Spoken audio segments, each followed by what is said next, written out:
ইউটিউবতো চাওক। আজি দুটা ফিডবেক আহিছে আমাৰ যিটো মেনিফেষ্টেশ্যন ছেশ্যন হৈ আছিলে যোৱা 3 মাহৰ পৰা। কি মানে দেখিছে ফিডবেকটো?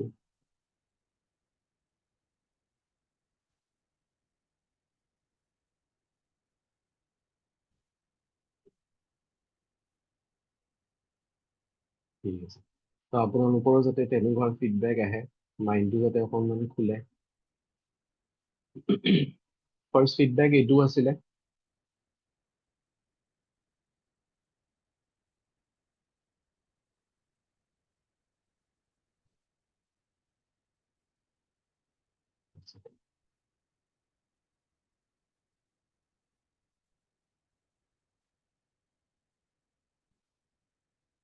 ফাৰ্ষ্ট ফিডবেক এইটো আছিলে যে তেখেতে নিজৰ ড্ৰিম কাৰ এচিভ কৰিছে ফৰ্চুনাৰ। কোনোবাই যদি নেটত এবাৰ চেক কৰি চাই জনাই যে ফৰ্চুনাৰ কাৰৰ প্ৰাইচ কিমান হয়, ষ্টাৰ্টিং প্ৰাইচটোৱে লাগক, জনালে হ'ল।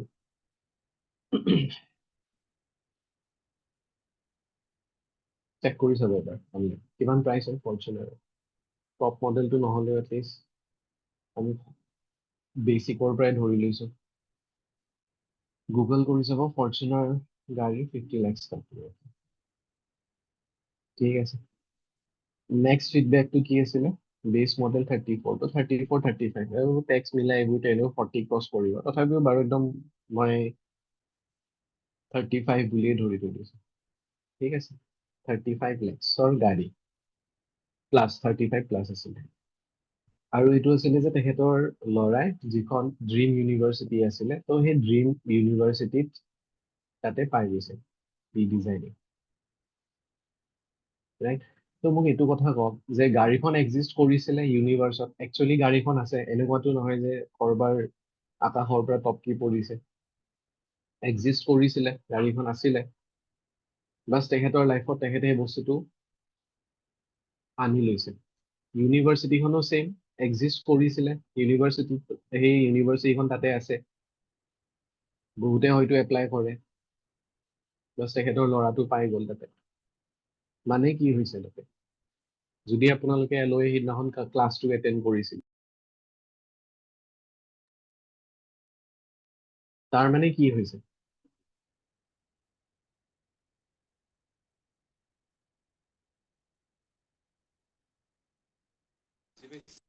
যদি সেই বস্তু এক্সিষ্ট কৰে, আমাক যি যি বস্তু লাগে এলাইনমেণ্ট হৈছে, যি যি বস্তু লাগে, যি যি আমি বিচাৰিছো, গোল আমাৰ যি যি আছে, এনেকুৱা নহয় যে কিবা আউট অফ দ্য ৱৰ্ল্ড আমি ভাবিছো, সেইবোৰ বস্তু অলৰেডি পৃথিৱীত এক্সিষ্ট কৰে। চাউণ্ড অহা নাই? ক্লিয়াৰ নাই? চবে শুনা নাই?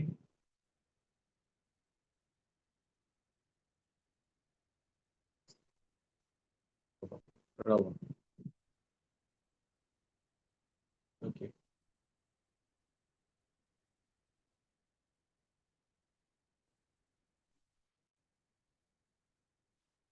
চ' মই এইটোৱে কৈছিলো যে গাড়ীখনো এক্সিষ্ট কৰে, তেখেতে মেনিফেষ্ট কৰিছে নিজৰ লাইফৰ লগত, নিজৰ ফ্ৰিকুৱেঞ্চিৰ লগত মেটচ কৰিছে। প্ৰচেছ আমি পিছত ডিছকাছ কৰিম, ঠিক আছে? মই ফাৰ্ষ্ট বিচাৰিছো আপোনালোকৰ মাইণ্ডটো যাতে খোল খায়। অ'কে, তো সেই যিখন কলেজ আছে, কলেজখনো এক্সিষ্ট কৰে, গাড়ীখনো এক্সিষ্ট কৰে, আপোনালোকৰ যি ড্ৰিম আছে, যি বস্তুৱে আপোনালোকে মেনিফেষ্ট কৰিব বিচাৰি, চব বস্তু এক্সিষ্ট কৰে। ঠিক আছে, চ' গোটেইখিনি এনাৰ্জিৰ লগত মিলিব লাগিব। কেনেকৈ মিলাব লাগিব, কি চিষ্টেম, কি প্ৰচেছ, ষ্টেপ বাই ষ্টেপ গোটেইখিনি যাম। বাছ আজি মই আপোনালোক এইটোৱে ক'ব বিচাৰিছো যে মই আপোনালোকৰ মাইণ্ডটো খোলাব বিচাৰিছো, তো সেইখিনি তাত ধৈৰ্য ধৰি শুনক, একো টাইপ নকৰে। ঠিক আছে, দ্য চিক্ৰেট কিতাপখন যদি আপোনালোকে পঢ়িছে, দ্য চিক্ৰেট কিতাপখনত এটা ষ্টেটমেণ্ট আছে, ask, believe and receive. Ask, সোধাতটো চবেই সুধি আছে, মোক পইচা লাগে, মোক পইচা লাগে। বিলিভ বহুত কমৰ হয়, বহুত কম মানুহৰ বিলিভ হয়। কিয় মই কৈছো সেই বস্তুটো কৈছো। এতিয়া আস্ক আমি চবে সুধি আছো, চব এতিয়া মই মানি ৰিলেটেডে কৈ আছো, ঠিক আছে? ষ্টাৰ্টিং মই মানিৰ পৰাই মই ষ্টাৰ্ট কৰিব বিচাৰো, কাৰণ মানি বহুত বেছি ইম্পৰ্টেণ্ট। হেল্থ, পইচা থাকিলে আপোনালোকে ভাল ট্ৰিটমেণ্ট বাহিৰত গৈ কৰাব পাৰে। ভাল বস্তুও খাব পাৰে য'ত বেছি ভেজাল নাই, কাৰণ অৰ্গেনিক বস্তু যদি ভাল বস্তু কিনিব যায় কষ্টলি বহুত বেছি, আমি কেতিয়াবা পইচাৰ কাৰণে আমি বস্তুবোৰ নিকিনো। কাৰোবাৰ হেল্থৰ ইছ্যু আছে, বহুত বেছি পইচা থাকিলে বাহিৰত লৈ যাব পাৰে, পইচা নাই ইয়াতে যেনেকে তেনেকে ট্ৰিটমেণ্ট কৰে। বহুতবাৰ এইটো দেখিছো, কাৰোবাৰ কাৰোবাৰ ৰিলেশ্যনশ্বিপ ইছ্যুজ আছে, তেওঁলোকে হিলিং শিকিছে বা কিবা এটা বস্তু শিকিছে, মানি ফ্ল' হোৱা ষ্টাৰ্ট হৈছে, ৰিলেশ্যনশ্বিপো ঠিক হৈছে, হাজবেণ্ডো ছাপোৰ্ট কৰে, ঘৰৰ মানুহো ছাপোৰ্ট কৰে। তো কৰবাত না কৰবাত মানি আমাক চবকে লাগে, মানি আমাৰ কাৰণে বহুত ইম্পৰ্টেণ্ট। তো মই মানি ৰিলেটেড কথাই ক'ম আপোনালোকে বেছিকৈ। আস্ক, এইটো ষ্টেপ আপোনালোকে চবে অলৰেডি কৰিয়ে আছে, চবে জানে। আজি আমি আহ, মই খালি অকণমান ডিছকাছ কৰিম বিলিভৰ ওপৰত, কিয় বিলিভ নাই অহা মই এতিয়া কৈ আছো। মাজতে মই এটা ফিডবেক শ্বেয়াৰ কৰিছিলো যে তেখেতে এদিনৰ ভিতৰতে 6 লাখ টকা ইনকাম কৰিছিলে, আৰু বহুতৰে মানে মেছেজ কুৱেশ্যনছ, পচিবল নে, সঁচাকে ইমান পাৰে নে? তো সেই বিলিভটো মই আজি আপোনালোকক দেখুৱাই দিম ফাৰ্ষ্ট, ঠিক আছে? তেখেতৰ তেখেতৰ মই একো বস্তু শ্বেয়াৰ নকৰোঁ, অ'কে? মই এজন মেণ্টাৰ আছে, তেখেতৰ আজি ছেশ্যনো এটেণ্ড কৰিছিলো, বহুতে হয়তো জানে। তো তেখেতৰ এটা বস্তু মই আপোনালোকৰ লগত শ্বেয়াৰ কৰোঁ, ঠিক আছে? তো আশিষ ছাৰৰ কথা বহুতে জানে। তো মাজতে তেখেতে, মই শিকা নাই এক্সেছ, ঠিক আছে, মই একো এক্সেছ শিকা নাই, বাট অকণমান চকণমান মানে ফিজিবোৰ ডিটেইলছবোৰ জানো। এইটো গুৱাহাটীৰ ভিডিঅ'। কোনোবাই এবাৰ চেট বক্সত জনাব ফাউণ্ডেশ্যন ক্লাছৰ ফিজ কিমান হয়? ফাউণ্ডেশ্যন ক্লাছৰ ফিজ কি হয়? ডল মেজিক এই চব চব চব চাইড কৰাই থৈ দিয়ক অলপমান টাইমৰ কাৰণে। 1,65,000, ঠিক আছে? 135 ছেফ থাকিবৰ কাৰণে 135, 150, 160 চবৰে বেলেগ বেলেগ আনচাৰ। বাৰু ঠিক আছে, মই 1,50,000 বুলি ধৰি থলো, ঠিক আছে? ছেফ থকাৰ কাৰণে 1,50,000 বুলি ধৰি থলো। ইয়াতে আপোনালোকে ৰেণ্ডমলি কাউণ্ট কৰি চাওক কিমান মানুহ আছে। ভিডিঅ'টো প্লে হ'ব, জাষ্ট কিমান মানুহ, ইমানটোতো বাৰু হিচাপ নকৰে, একজেক্টলি আপোনালোকে ওপৰা ওপৰিকে চাওক কিমান মান আছিলে।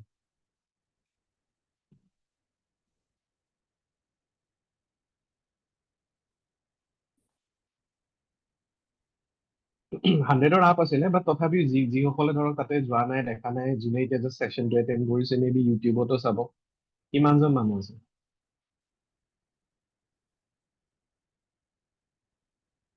মই জাষ্ট ওপৰে ওপৰেকে কাউণ্টিং কৰোঁতে 20জন মান পাইছো, ঠিক আছে? চবৰে ঠিক আছে, 30 ধৰি লৈছো, 20 বুলি ধৰি লৈছো। এতিয়া 20জনৰ লগত মাল্টিপ্লাই কৰোঁ, যে 20জন বুলি ধৰো, যে 20জনে গৈছে, তাতকে বেছি আছিলে, বা তথাপিও 20জন বুলি মই ধৰিলো টু বি ছেফ। তো 20জনে যদি 1,50,000কৈ পে'মেণ্ট কৰে, কিমান হ'ব টোটেল পইচা? 100ৰ ওপৰত আছিলে, বাট তথাপিও মই ছেফ চাইড হিচাপত কৈছো, কাৰণ আমাৰ মানুহবোৰৰ মাইণ্ডটো অলপ বেলেগকে চলে ন, যে ফেক হয়, মিছা কৈছে। কুৱেশ্যন আহি যায় যে 6 লাখ টকা ইনকাম কৰিছে নে নাই, মিছা কৰিছে নেকি? তো ভিডিঅ'টো দেখিছো যে আপোনালোকে জানে এইটো ফাউণ্ডেশ্যনৰ ক্লাছ আছিলে, ফাউণ্ডেশ্যনৰ ক্লাছৰ দাম 1,50,000ৰ ওপৰতহে। তথাপি মই 1,50,000 বুলি ধৰি দিছো, আৰু ছেফ থাকিবৰ কাৰণে 20জন মানুহ আছে বুলি ধৰি দিছো, যদিও বেছি থাকে। গম পাওঁ আপুনিতো এটেণ্ড কৰিছে, মই তথাপি ধৰি থৈ দিছো যে 1,50,000 টকাকে যদি 20জন মানুহ পে'মেণ্ট কৰিছে, কিমান হ'ব পইচা তাতে এদিনত? এদিন 5 দিন আছিলে, বাট ষ্টিল 30 লাখ। তো এই 30 লাখ যদি 5 দিনত পাইছে, ঠিক আছে, 5 দিনত 30 লাখ যদি পাইছে, তো এতিয়া সেই 6 লাখ টকাটো কেনেকুৱা ফিল হয়? সৰু যেন ফিল হয় নে বেছি যেন ফিল হয়? কিমানৰ চাগে বছৰৰ ইনকাম 30 লাখ টকা নহয়? মই আৰু এটা এক্সাম্পল দি আছো, আজি আৰু এটা ক্লাছ আছিলে, ঠিক আছে, আমাৰ লায়ন্স গেট পৰ্টেলৰ ছেশ্যন আছিলে। তো তাত এদিনৰ ক্লাছো নহয়, জাষ্ট 10টাৰ পৰা এটালৈকে ফিজ আছিলে 8,888, 600+ মানুহ আছিলে লাইভ জইন কৰি আছিলে। অফলাইনো আছিলে, কিছুমানে এনেকুৱাও আছিলে যে পে' কৰিছে বাট ক্লাছটো জইন কৰা নাই, ঠিক আছে? তো মোক এইটো আপোনালোকে হিচাপ কৰি দিয়ক যে 8,888 মানুহ, চৰি পইচা, যদি 600জন মানুহে পে' কৰে, তো এদিনৰ ইনকাম কিমান হয়? মই ধৰিলো তেখেতৰ খৰচ 888 খৰচেই হৈ গ'ল, 8,000 টকা তেখেতে ল'লে, ঠিক আছে? 8,000 টকা যদি 600জন মানুহে পে' কৰে, কিমান হ'ব?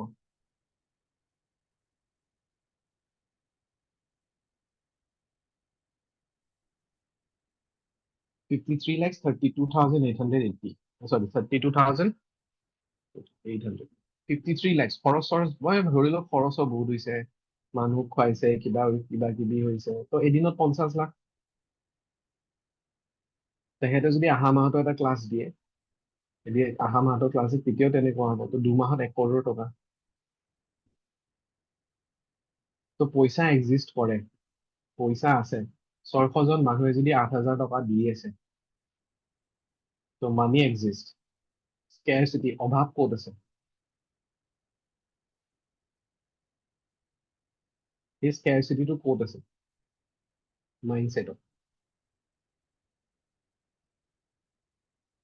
কৰবাত না কৰবাত সেই বিলিফটোৱে অহা নাই মানুহ 6 লাখ টকা বুলি কোৱাৰ লগে লগে চকু ডাঙৰ কৰি দিয়ে বহুত যেন লাগে তাৰমানে কৰবাত না কৰবাত আপোনালোকৰ এটা এটা মানে লিমিটেশ্যন এটা আছে কৰবাত না কৰবাত এটা লিমিট লিমিট হৈ আছে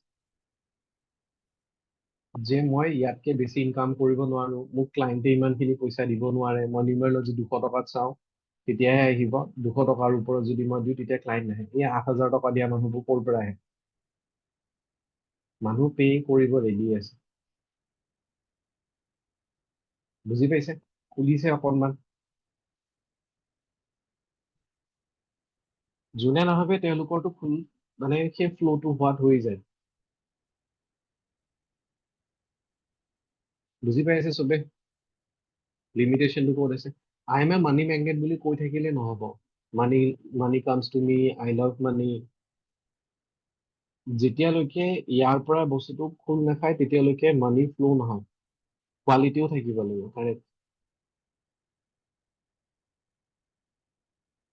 সেই বস্তুবোৰ মানে আপোনালোকে বস্তুবোৰ ইনভেষ্ট কৰিবও লাগিব নিজৰ কোৱালিটি কেনেকে বঢ়াব নিজৰ স্কিলছ কেনেকে বঢ়াব আপুনিয়ে যদি পে'মেণ্ট কৰিব ৰেডি নহয় তো আপোনাক বেলেগে কিয় পে' কৰিব ইয়াতে যোনে যোনে প্ৰেজেণ্ট আছে চবে পে'মেণ্ট কৰি পিনে ক্লাছেছ কৰিছে ৰাইট আপোনালোকে যদি পে'মেণ্ট কৰি পিনে ক্লাছ কৰিছে তেতিয়াহ'লে অবভিয়াছলি আপোনালোককো পে'মেণ্ট কৰি পিনে ক্লাইণ্ট আহিব কিন্তু সেই বস্তুটো খোল খাব লাগিব আগতে যিদিনাখনে এইটো মই ইউটিউবত আপলোড কৰি থৈ দিম পাব্লিক কৰি থৈ দিম যিদিনাখনে আপোনাৰ ফিল হয় যে মানি ফ্ল' নহয় লিমিটেশ্যনছ আছে তো এই ভিডিঅ'টো এবাৰ চাই ল'ব তেতিয়ালৈকে চাই থাকিব যেতিয়ালৈকে মানে সেই বস্তুটো আপোনাৰ মাইণ্ডৰ পৰা গুচি নাযায় যে মানি ইনকাম কৰাটো one of the most easiest part manifestation বস্তুটো ইজি হৈ যায় সেইটো আঁতৰাই দিওঁ যে মোৰ শ্ল' হৈ আছে ফাষ্ট হৈ আছে বুলি ক'ব হোপ বোলা বস্তু একো নাথাকে এইটোৱে ব্লকেজ হোপ মই কৰিমেই এনিহাও মই যেনেকুৱা এইটো মোৰ বিলিভ আছে যে মই এভৰি মান্থ 1 লাখ টকাৰ ওপৰত মই ইনকাম কৰিমেই কৰিম সেই বস্তুটো মোৰ 1 লাখৰ এইটো ক্ৰছ হৈ গৈছে তাৰ মে বি ওপৰত হোৱা নাই মোৰ এতিয়া এইটো বিলিভ অহা নাই যে মই 48-50 মই ইনকাম কৰোঁ বাট কেতিয়াবা কৰিম মই এইটো জানো তো সেই যিখন মানে এখন চালি দিয়া আছে ওপৰত সেই বস্তুটো ক্ৰছ কৰি কৰি কৰি কৰি গৈ থাকিব লাগিব তো তাৰ কাৰণে ৰাতি 10:30 ছেশ্যনটো এটেণ্ড কৰিব মই মাজে সময়ে কিছুমান বস্তু শ্বেয়াৰ কৰিম সেই ট্ৰিক্সবোৰ টিপছ থাকে কিবা থাকে সেই বস্তুবোৰো মই আপোনালোকৰ লগত শ্বেয়াৰ কৰিম টাইম টু টাইম এইবাৰ ৰিচেণ্টলি আমি নৈনিতাল গৈছিলোঁ ষ্টুডেণ্টছ লৈ পেলাই মই ভাবিছিলোঁ মে বি 6-7জন তেনেকুৱা হ'ব বাট আমাৰ 14জন ক্ৰছ কৰিছে ফেমিলিও লৈ গৈছিলে কোনোবা কোনোবা সেইটো কাউণ্ট কৰা অকল 14জন ষ্টুডেণ্টে আছিলে আজি গ্ৰুপত মই মেছেজ দিছোঁ নেক্সট ইয়াৰ 2027 ছেপ্টেম্বৰ বা অক্টোবৰত আদিয়োগী যাম তাতে চবে ফ্লাইটত যাম আৰু চবে 3 ষ্টাৰ প্লাছ হোটেলত থাকিম 2027 চাব এইটো হ'বই হ'ব এইবাৰ যেনেকে তাত হনুমান ৰেকি কৰাইছো তেওঁলোকক কৈছো তাত যে কিবা শিৱজীৰ কিবাটো কৰা নাই শিৱ সাধনাই হওক বা শিৱ ৰেকি হওক ঠিক আছে তো আজি এইখিনিতে থাকক